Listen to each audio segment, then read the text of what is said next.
Good morning, student. Chapter number 7, cash book, page number 161।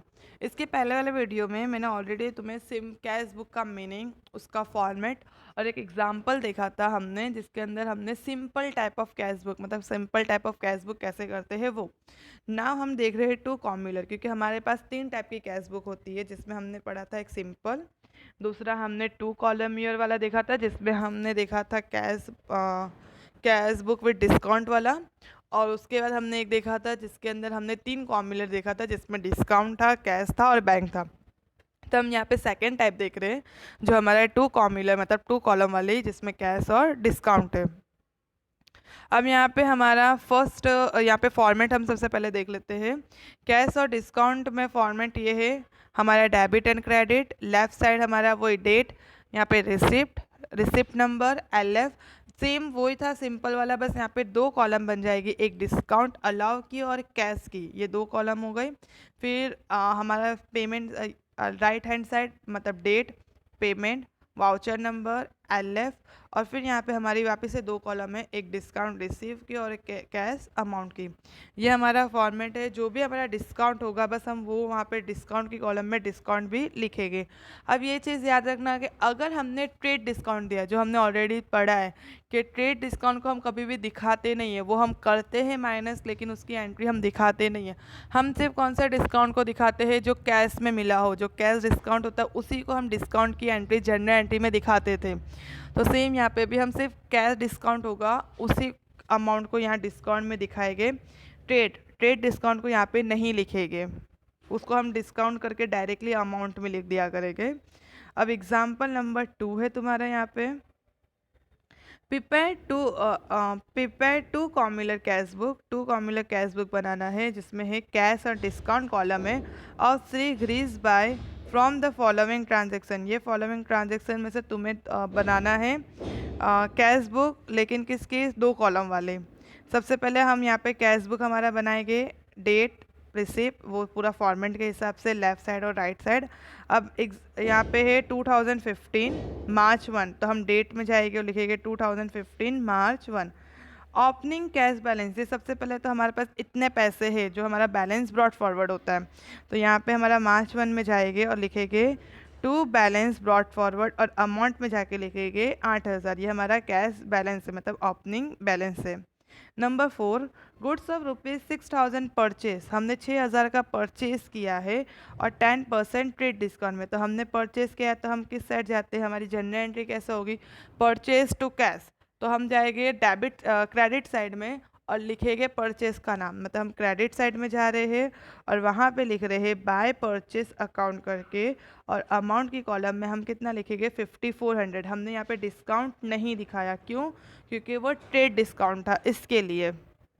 फिर उसके बाद है number 7, goods of ₹3000 sold to Parveen at 5% at for cash at 5% cash discount, मतलब हमने cash में दिया है, तो हमारी जनरल एंट्री सिंपली कैसे होगी, कैश, और हमने डिस्काउंट कौन सा दिया है यहाँ पे, कैश डिस्काउंट, तो जनरल एंट्री हम करेंगे cash cash discount to sales. हम यहाँ पे हमको परवीन का नाम लिखने की कोई ज़रूरत नहीं, बिकॉज हमने पैसे में दिया सेल किया है, तो हम सिर्फ कैश अकाउंट लिखेंगे, डिस्काउंट अकाउंट टू सेल्स लिखेंगे। तो हमारा कैश किस साइड है, डेबिट साइड है, तो हम डेबिट साइड में जाएंगे और वहाँ पे हम क्या लिखेंगे, टू सेल्स करके। हमारा जिससे हम यहाँ पे कितने का, 3000 का, हम पहले तो 5% निकालेंगे, तो हमारा 5% डिस्काउंट कितना होगा, 150, तो डिस्काउंट की कॉलम में लिखेंगे 150, और 3000 में से 150 माइनस करने के बाद अमाउंट जो बचती है मतलब 2850, वो हमारी अमाउंट में जाएगी। हमने यहाँ पे डिस्काउंट लिखा बिकॉज ये हमारा कैश डिस्काउंट है, इसके लिए हमने इसकी एंट्री दिखाई। फिर उसके बाद है number 10, goods of ₹4000 sold to cash at 10% trade discount and 5% cash discount. हमने सामान बेचा है, तो सेम हमारा क्या होगा, कैश टू सेल्स, और यहाँ पे डिस्काउंट दिया है, तो उसके लिए क्या हो जाएगा, कैश डिस्काउंट टू सेल्स। अब हम यहाँ पे सबसे पहले तो 4000 में से हम 10% निकाल देंगे, क्योंकि वो ट्रेड डिस्काउंट है, तो हमने सेल्स कितने का किया है, 4000 माइनस 10%, तो हमारा हो जाएगा 3600, तो 3600 में से हम निकालेंगे हमारा, उसके बाद हम देंगे उसको 5% डिस्काउंट, तो 3600 का 5% डिस्काउंट होता है 180। तो हमने लिखा नंबर 10, 2 सेल्स करके डिस्काउंट में 180 और 3600 में से 180 को माइनस किया तो हमारा आया 3420। हमने ट्रेड डिस्काउंट नहीं दिखाया, हाँ हमने उसको कैलकुलेट किया, हमने माइनस भी किया 10%, लेकिन हम यहाँ पे नहीं दिखाते हैं क्योंकि वो ट्रेड डिस्काउंट होता है, उसकी एंट्री कहीं पे भी दिखाई नहीं जाती है। नंबर है 12, furniture of ₹5000 purchase from Gopal furniture mark. हमने फर्नीचर यहाँ पे परचेस किया है, लेकिन हमने किससे परचेस किया है? गोपाल, मतलब हमने क्रेडिट में परचेस किया है। तो अगर हम कोई चीज़ क्रेडिट में परचेस करते हैं तो हम उसकी एंट्री यहाँ पे नहीं करते, उसको हम अलग से नोट में लिखते हैं, क्योंकि वो हमने परचेस किया है तो उसकी ये दूसरी बुक बनेगी जो जनरल प्रॉपर होगा, उसके अंदर उसकी एंट्री जाएगी। तो इसके लिए हम यहाँ पे नंबर 10 की एंट्री, नंबर 12 की एंट्री नहीं करेंगे। Number 15, ₹1000 paid to Vishnu towards the full settlement. हमने विष्णु को पे किया है, मतलब हमने पैसे दिए हैं। तो हमारा यहाँ पे जनरल एंट्री क्या हो जाएगा? नॉर्मली अगर हम देखें तो हमारी जनरल एंट्री क्या हो जाएगी कि विष्णु इज़ द रिसीवर, तो विष्णु टू कैश। तो इसके लिए हम क्रेडिट साइड में जाएंगे और वहाँ पे हम लिखेंगे बाय विष्णु, और हमने उसको कितना 1000 पे किया है, तो हमारा कैश में 1000, लेकिन हमने सेटलमेंट कितने का किया है? 1020 का, मतलब 1020 का। तो उसके लिए वो 20 रुपीज़ हमारा डिस्काउंट है, डिस्काउंट के कॉलम में 20। नंबर 16, ₹900 पेड फॉर कमीशन, मतलब हमने कमीशन के लिए हमने पे किया। तो इसमें हमारी जनरल एंट्री कैसे होगी कि कमीशन हमारा एक्सपेंस है, तो कमीशन डेबिटेड टू कैश। तो इसके लिए हम जाएंगे क्रेडिट साइड में, वहाँ पे लिखेंगे बाय कमीशन करके और अमाउंट में 900। Number 18, ₹1500 receive from the Kamlesh to full settlement. हमने रिसीव किया है, मतलब पैसे हमारे पास आए। तो जनरल एंट्री क्या हो जाएगी? Cash to Kamlesh. तो हम कैश मतलब डेबिट साइड, तो डेबिट साइड में जाएंगे, नंबर लिखेंगे 18 टू कमलेस। हमने कितना रिसीव किया? 1500। तो कैश में 1500 और जो 60 रुपीज़ है वो हमने डिस्काउंट दिया, तो यहाँ पे 60 हमारा discount. Number 20, paid ₹2000 for salary and 400 for wages. हमने पे किया तो उसकी हमारी जनरल एंट्री क्या होगी? सैलरी टू कैश 2000 और वेजेस टू कैश 400। तो हमारा कैश किस साइड है? क्रेडिट साइड है, इसके लिए हम क्रेडिट साइड में जाएंगे और लिखेंगे नंबर 20 बाय सैलरी करके 2000, बाय वेजेस करके 400। देन उसके बाद नंबर 23 हमारा जो है, goods of ₹2000 purchase from the Vishwa for cash at 10% trade discount and 10% cash discount. हमने परचेज किया है विश्वा के पास से, लेकिन यहाँ पे बोला है फॉर कैश, मतलब हमने पैसे दे दिए हैं।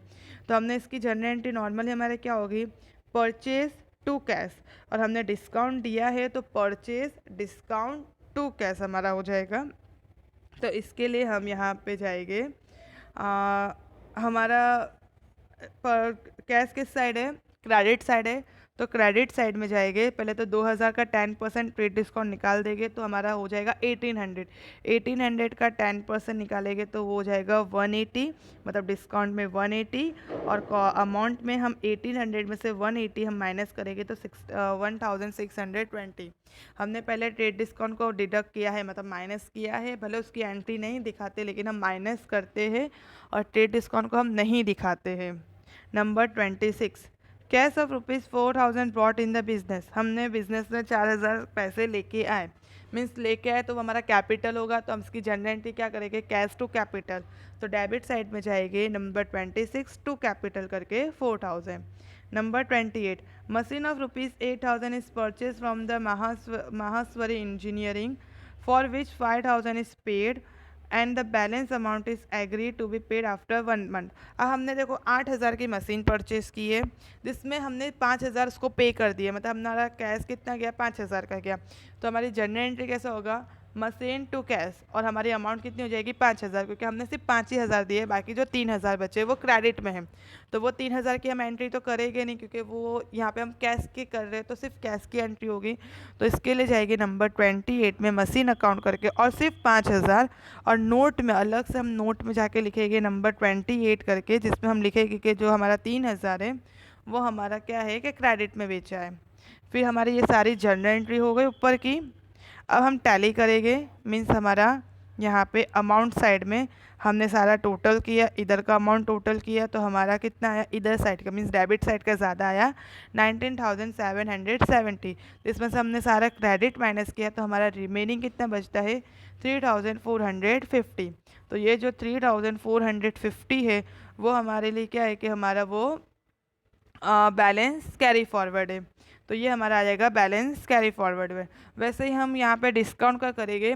डिस्काउंट का कभी भी बैलेंस कैरी फॉरवर्ड या बैलेंस ब्रॉड फॉरवर्ड नहीं होता है, क्योंकि डिस्काउंट हम कभी देते हैं कभी नहीं देते हैं। ऐसा नहीं कि ये महीने में डिस्काउंट मिला है तो अगले महीने में भी डिस्काउंट देंगे ही हम, वो ज़रूरी नहीं होता है। वो अकॉर्डिंग टू टाइम्स के हिसाब से होता है, कभी ऑफर चल रहा है कभी ऑफर नहीं चल रहा है। तो डिस्काउंट का हम टोटल करेंगे, दिस साइड का जितना आया है उतना ही टोटल में लिखेंगे। जैसे कि हमने यहाँ पे क्रेडिट का किया तो 20 + 180 तो टोटल हुआ 200, तो हमने सिर्फ 200 लिखा टोटल में। वैसे ही हमने डेबिट साइड का किया 150 180 60 तो टोटल हुआ 390, तो हमने यहाँ पे 390 दिया। उसका ना ही कभी बैलेंस ब्रॉड फॉरवर्ड भी नहीं होता है, मतलब ओपनिंग बैलेंस भी नहीं होता है, क्लोजिंग बैलेंस भी नहीं होता है डिस्काउंट का। वो कभी अलाउ होता है कभी नहीं होता है। हमें सिर्फ अमाउंट का हमारा ओपनिंग बैलेंस होता है और क्लोजिंग होता है।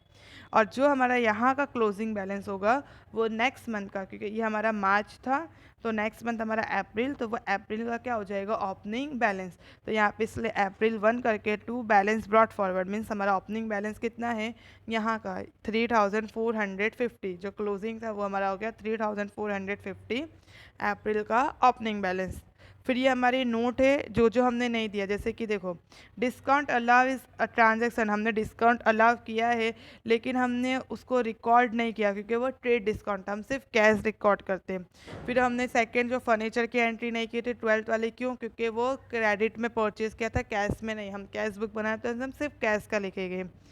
फिर यहाँ पे सेम डिस्काउंट अलाउ में हमारा टोटल आया 390 जो हमारा डेबिट साइड है, और टोटल डिस्काउंट इसी में आया हमारा 200 जो हमारा क्रेडिट डिस्काउंट है। तो हम उसको लेजर पोस्टिंग करेंगे लेकिन उसका ओपनिंग और क्लोजिंग नहीं करेंगे।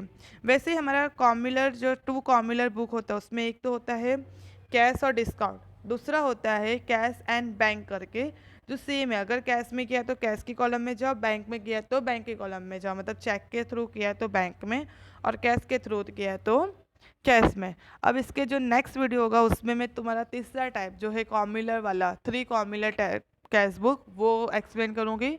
एक्सरसाइज में सिंपल टाइप की जो कैश बुक है और 2 कॉलम टाइप की जो कैश बुक है उसके सारे सम सॉल्व कर लेना। एग्जाम्पल रिफ़र, अगर नहीं कुछ समझ में आया तो एग्जाम्पल को रिफ़र कर लेना। सेम इजी है। कुछ भी चीज़ की पहले जनरल एंट्री पास करो, फिर जो साइड है अगर कैश तुम्हारा डेबिट साइड में तो डेबिट साइड में जाके अल्टरनेटिव का नाम लिखो, जो उसके अपोजिट वाला है उसका नाम लिखा जाएगा। और अगर तुम्हारा कैश क्रेडिट साइड है तो क्रेडिट साइड में जाओ और अपोजिट वाले का नाम लिखो, मतलब उसके सामने जिसका अकाउंट तुमने बनाया है उसका नाम लिखना है। बाकी अमाउंट तो सेम आती है, ईजी है, do your self. Thank you.